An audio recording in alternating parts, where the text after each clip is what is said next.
মাসের পর মাস বেতন পাচ্ছেন না শিলিগুড়ির এনজেপি স্টেশনে কর্মরত রেলের সাফাই কর্মীরা। তার বিরুদ্ধে ক্ষোভ জানিয়ে রেল প্রশাসনকে দিন স্মারকলিপি দিল রেলওয়ে ঠিকা শ্রমিক সংগঠন। নিউ জলপাইগুড়ি স্টেশনে রেলের সাফাই কর্মীরা মাসের পর মাস বেতন না পাওয়ায় তীব্র ক্ষোভ প্রকাশ করেছেন এদিন কর্মীরা। তাদের দাবি, বেতন না পাওয়ার কারণে কর্মীদের আর্থিক সমস্যার সম্মুখীন হতে হচ্ছে, যা তাদের জীবনে প্রভাব ফেলছে। সমস্যা দ্রুত সমাধান না হলে আগামী দিনে পরবর্তী পদক্ষেপ নেওয়ার হুমকি জানিয়ে দিয়েছেন তারা।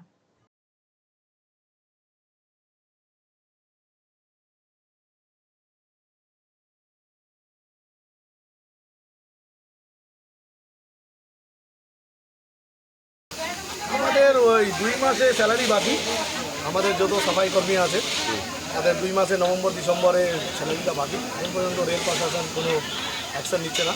কোম্পানিটা কাজ বন্ধ করে চলে গেছে। কোম্পানির সঙ্গে অনেকবার আমরা যোগাযোগ করার চেষ্টা করতেছি, কিন্তু কোম্পানি না আমাকে ফোন ধরতেছে, না কোনো কথা বলতেছে। আজকে মোটামুটি 3-4 মাস হয়ে গেছে। ছেলেগুলোর বাড়িতে রাশন নাই, খাওয়া নাই, কিছু নাই। রেল প্রশাসন আমরা চাই এটা দায়িত্ব নিয়ে কোম্পানি টাকাটা কাইটে আমাদের ছেলেগুলোকে পে করার চেষ্টা করে। এটা কি রেলের তরফে রাখা হয়েছিল? এই কাজটা অ্যাকচুয়ালি রেলের টেন্ডারের হিসাবে হয়। এটা টেন্ডার হয়েছে, টেন্ডারের হিসাবে কাজ চলছে। এটা মোটামুটি 4 বছরের মতন চলছিল।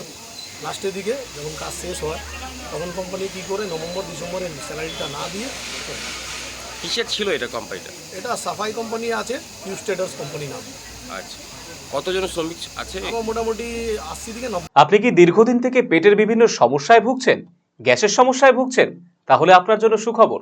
এখন থেকে প্রতি মাসে মাসের নির্দিষ্ট দিনে দিশারি হেলথ কেয়ার রায়গঞ্জ শাখায় নিয়মিত বসছেন হায়দ্রাবাদ থেকে আগত বিশিষ্ট গ্যাস্ট্রোএন্টারোলজিস্ট ডক্টর রবি কিরণ পেরুমাল্লা।